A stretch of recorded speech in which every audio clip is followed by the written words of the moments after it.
Excuse me, एक minute. अगं तू थांब ना, मी ऑर्डर करतो ना चकाचक बाई. सॉरी नंदिनी, मी ऑर्डर करतो. दादा 2 स्पेशल चहा, 1 मस्का. मी काहीतरी खायला ऑर्डर करू का? तू माझी इतका वेळ वाट बघत होतीस, काही खाल्लं नसेल ना, भूक लागली असेल तर. घरी तू सगळ्यांच्या जीवनाची काळजी घ्यायचीस, पण तू आता घरी नाही आहेस. आय मीन आपल्या घरी नाही आहेस ना तू. तू तिथे वेळेत जेवायचीस ना. That's it. आणि हा, ऑर्डर आरामात द्या, घाई नाहीये. अहो काय बोलताय तुम्ही? तुम्ही या प्लीज. अहो पण सॉरी, अजूनही रागावली आहेस का माझ्या? बोल ना काहीतरी प्लीज. अजिबात नाही, तू मला अजिबात दुखावत नाहीस. डोंट वरी, बोल. हे बघा जीवा, जे झालंय ते आपण बदलू शकत नाही. बोलते, मी तुम्हाला दुखावत असेल तर आय एम एक्स्ट्रीमली सॉरी. हे नाही, मी घर सोडण्याचा निर्णय घेतला, तुम्हाला सोडण्याचा निर्णय घेतला, तसंच कधी काळी मी डिवोर्स घेण्याचा निर्णय घेतला होता. आता मी माझा निर्णय बदललाय. कदाचित तेच आपल्या नशिबात लिहिलेलं होतं, कदाचित तेच आपलं नशीब होतं. नशीब बदलता येत नाही, पण निर्णय बदलता येत. म्हणजे कुठला निर्णय बदललास? मी पुढच्या 3 महिन्यांनी तुमच्याशी डिवोर्स घेऊ शकत नाही. सर, पार्थ देशमुख तुम्हीच का? मीच. तुमचं पार्सल आलं. पण मी पार्सल काही मागवलेलं नाहीये. मागवलं नाही? पण सर, रिसिव्हर नेम त्या ठिकाणी तुमचंच नाव आहे. आता तुम्ही बघाच माझी हुशारी. नकोय मला पार्सल, जा तुम्ही घेऊन. हा मॅडम, मी तुम्हालाच फोन करणार होतो. सर तुमचं पार्सल घेत नाहीयेत. अहो हो, माहिती मला. तुम्ही एक काम करा, फोन स्पीकरवर टाका.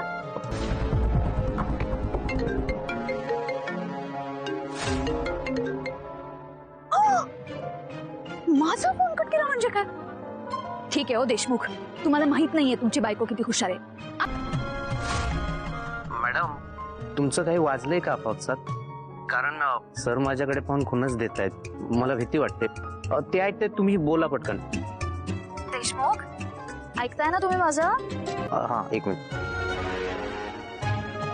देशमुख, ऐकताय ना देशमुख? हो सर, उत्तर द्या ना, मला उशीर होत आहे. ठीक आहे, नका बोलू माझ्याशी. आठवतंय कधी काळी मोहिते सदन मध्ये तुम्ही डिलिव्हरी बॉय बनून माझ्यासाठी रेड वेल्वेट पेस्ट्री घेऊन आला होता, आठवलं?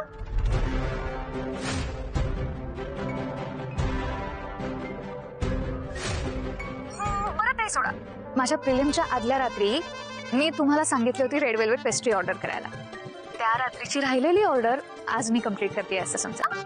मग आज माझ्याकडून छोटी ट्रीट आहे असं समजा, आणि घ्या ना ती पेस्ट्री. नकोय मला. असं नका ना करू पार्थ. आठवा बरं, तुम्ही जेव्हा डिलिव्हरी बॉय बनून रेड वेल्वेट पेस्ट्री घेऊन आला होता तेव्हा मी सुद्धा ही अशीच चिडले होते, आणि तुम्ही हे असेच माझ्यासारखी क्यूट प्रयत्न करत होता. प्रेम सोडून काहीही बोला. बरं बरं बरं, ठीक आहे ठीक आहे. मैत्री समजा, हट्ट समजा, विनंती, अर्ज, काहीही शब्द द्या ह्या गोष्टीला, पण प्लीज ही पेस्ट्री घ्या प्लीज.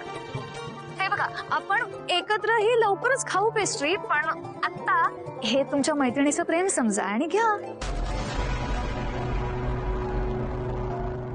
प्रेम, प्रेम हा शब्द मी माझ्या आयुष्याच्या डिक्शनरीतून पुसून टाकलाय. मी बोलतोय काय, तुम्ही वागताय काय, कळतंय का तुम्हाला? नाही कळत. हे घ्या, नकोय मला पार्सल, जातो. हा मॅडम, काय करू? हा, एक काम करा, त्यांना विचारा किती वाजलेत. मग ते घड्याळात बघतील, हात वर करतील ना, मग त्यांच्या हातावर ती पिशवी लटकवा आणि निघा तिथं. अहो मॅडम, पण त्यांनी मला फटकवलं तर? हो, ते नाही असं काही करणार. तुम्ही करा ना, मी काय सांगते ते. जा तुम्ही. सर किती वाजले? Sorry sir, excuse me. आठवलं म्हणून काय झालं? अन्न फेकायला नको. शाब्बास. बस टाकला. आता काय होईल माहिती? आता माझा बोका चिडे त्या पार्सलकडे रागाने बघेल.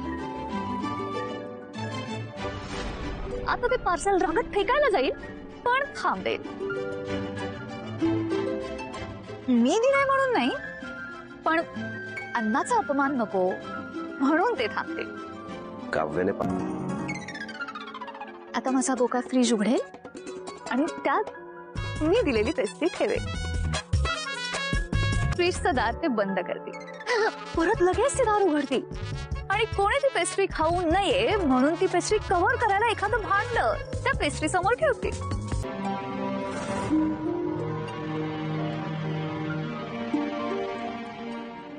आता देशमुख काय करू असा विचार करतील आणि काहीतरी ठरवून किचन मध्ये जातील.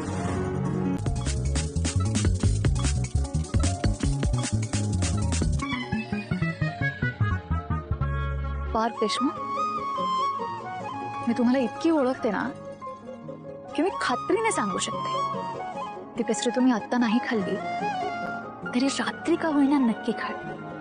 माहिती आहे मला.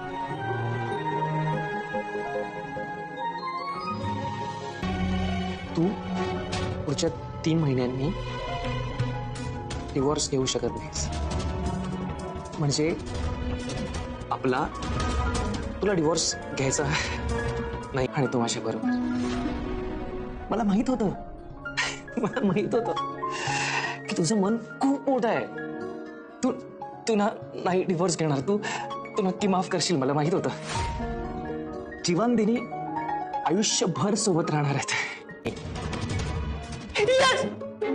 Sorry, I am sorry. हे I am sorry. Thank you so much. तू आहेस यार. तू माझ्या बाजूने आहेस. काय तू पार्थ जिजूंसाठी रेड वेल्वेट पेस्ट्री पाठवलीस? हो. आधी पार्थ देशमुखांनी ऍटिट्यूड दाखवला. त्या डिलिव्हरी बॉयला म्हणाले नाही मला नकोय पार्सल, परत घेऊन जा. जोपर्यंत नात्यात आवरण आहे आणि सावरण आहे तोपर्यंत जीवनदिनीला कोणी वेगळं करू शकत नाही. पण मी वेगळं करते या 2 नावांना. आता वेगळं होण्यातच आपलं भलं आहे जीवा. मी तुमच्यासोबत 3 महिन्यांनी डिवोर्स घेऊ शकत नाही कारण मला फास्ट ट्रॅक मध्ये divorce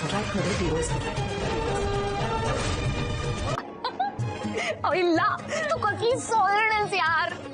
I know Kavya solid आहे आणि म्हणूनच बोका फसलाय. आणि आता त्यांना रेड वेल्वेट पेस्ट्री सुद्धा खायला लागणार आहे. पण बीइंग काव्या, मी स्मार्टली त्या डिलिव्हरी बॉयला एक आयडिया दिली. त्याला म्हणाले ऐका, सरांना विचारा किती वाजले. मग सर त्यांचं घड्याळ बघायला हात वर करतील. मग पटकन पार्सलची पिशवी त्यांच्या हातावर लटकवा आणि तिथून सटका. खातील ग, तू नको काळजी करूस. आणि त्यांची खारुताई आहेच की मॅनिफेस्ट करायला. त्यांनी पेस्ट्री खावी म्हणून. खाते, 100% खाते आणि मला स्वीकारते सुद्धा. मी तर म्हणते ना काव्या, तू आहे ना त्यांना डायरेक्ट विचार की काव्यात कधी एकत्र येतील. त्याचं उत्तर ते स्वतःहून नाही देणार मला. त्या प्रश्नाचं उत्तर मला स्वतःला शोधायला लागेल. मलाच काहीतरी करायला लागेल का अनिशा. पण पाच जिजू जरा ओव्हर करतात असं नाही वाटत का तुला? अगं नाही, म्हणजे ते ग्रीन फ्लॅग आहेत ना, त्यांनी तुला समजून घ्यायला हवं. आणि पास्ट असतो यार, त्यांनी तो स्वीकारून पुढे जायला हवं. आणि शेवटी काय, प्रेझेंट इम्पॉर्टंट असतो बॉस. ऐकले होते ज्यांनी आपल्याला त्यांचे संकेत सांगितले होते ते देशमुखांचे गुरुजी. अरे बापरे, त्या गुरुजींचं राहू देस बाबा. असले गुरुजी आहेत ना आयुष्यातच नको. अरे यार, ते गुरुजी आहेत ना, त्यांनी संकेत द्यायचे की त्यावरचे सॉल्युशन्स द्यायचे. नेमकं काय करायला लागेल तेच कळत नाही.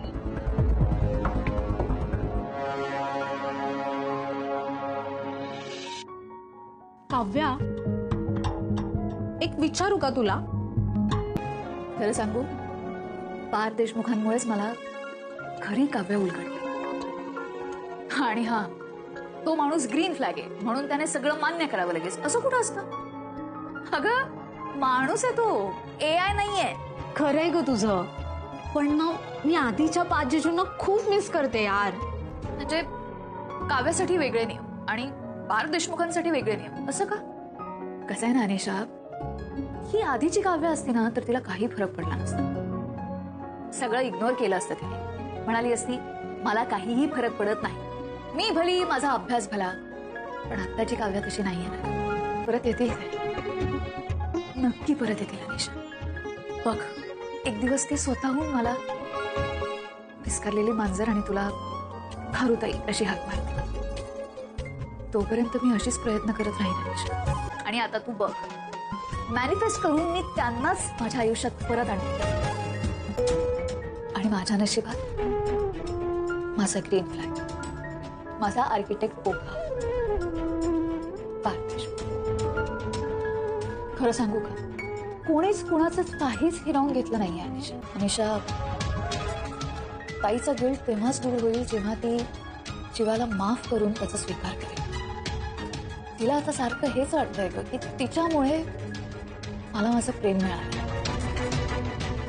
पण तुला खरंच सांगते अनिशा, आता मला खूप असं वाटतं की जीवात तिच्याच नशिबात होता.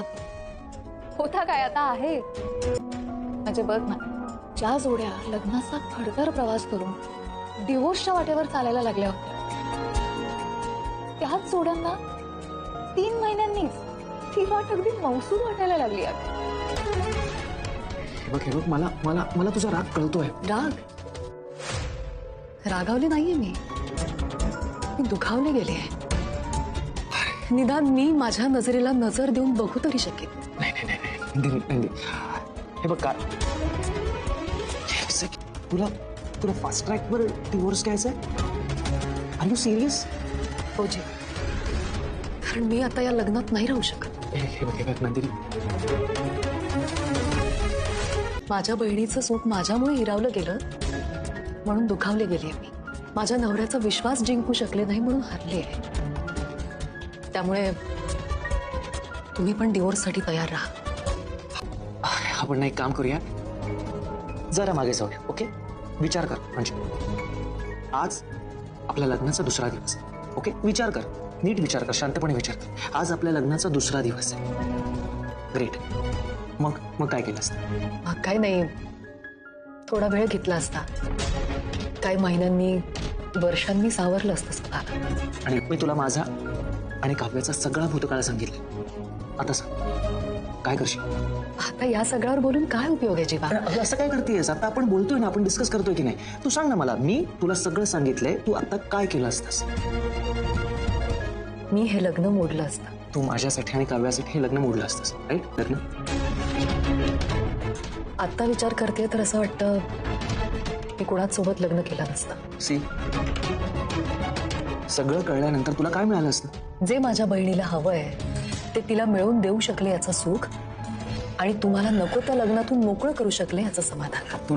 माझ्या भावाला त्रास झाला की मला त्रास होतो, त्या दोघांचंही सेम आहे. म्हणूनच तुला सांगतोय की आपल्या चौघांच्याही केसमध्ये परिस्थिती विलन आहे, आपण नाही. कळतंय तुला? गेटिंग माय पॉइंट? माझ्या भावानेही माझ्यासाठी आणि काव्यासाठी स्वतःचा विचार केला नसता आणि माझ्या नजरेत तोही महान झाला असता. पण माझं काय? मी काय, मला बरं वाटलं असतं या सगळ्याने? नाही, मी कदाचित काव्याशी लग्नच करू शकलो नसतो. अगं, तुम्ही आमच्यासाठी त्याग केला असता, पण तुमच्या गिल्टमध्ये आम्ही दोघंही कायम अनमॅरिड राहिलो असतो. मला नंदिनी, या गोष्टी ऐकायला आणि बोलायला सोप्या वाटतात.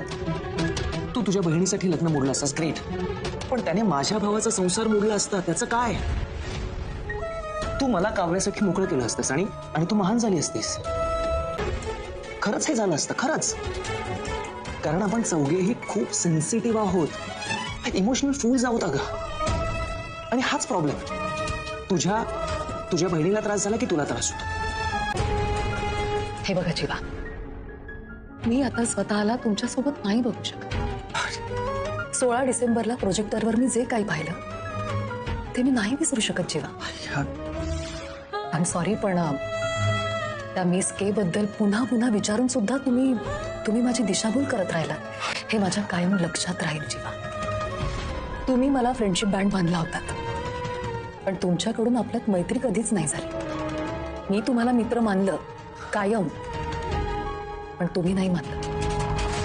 तुम्ही मला मैत्रीण मानलं असतं तर मला विश्वासात घेऊन कधीतरी हे सगळं सांगितलं असतं. जोडलेलं जबरदस्तीनं लादलेलं काही नको आहे जीवा. आणि मुक्त करा मला. आज घरात आता परक वाटायला लागेल. कांदा मिळेल? दादा आहे की ना माझ्यातलं एक? नाही नको. अरे असं काय करतोय? लहानपणापासून आपण सगळं वाटून तर खात आलोय. बाबा बोलत नाहीये, तू बघतोस.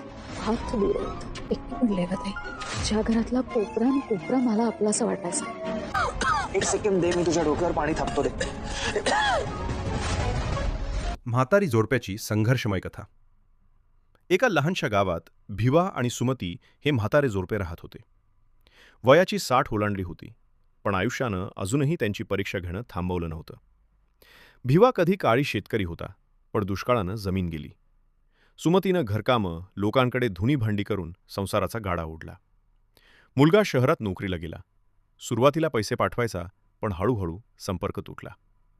आपणच आपले असं म्हणत दोघांनी एकमेकांचा हात घट्ट धरून ठेवला. भिवा आजारी पडला तेव्हा सुमतीनं स्वतःचं सोन्याचं मंगळसूत्र विकलं. भिवा रडत म्हणाला, हे तुझं आयुष्यभराचं दागिनं. सुमती शांतपणे हसली. तूच माझा खरा दागिना आहेस. गावात लोक मदत करायचे, पण सन्मानानं जगणं दोघांना महत्त्वाचं वाटायचं.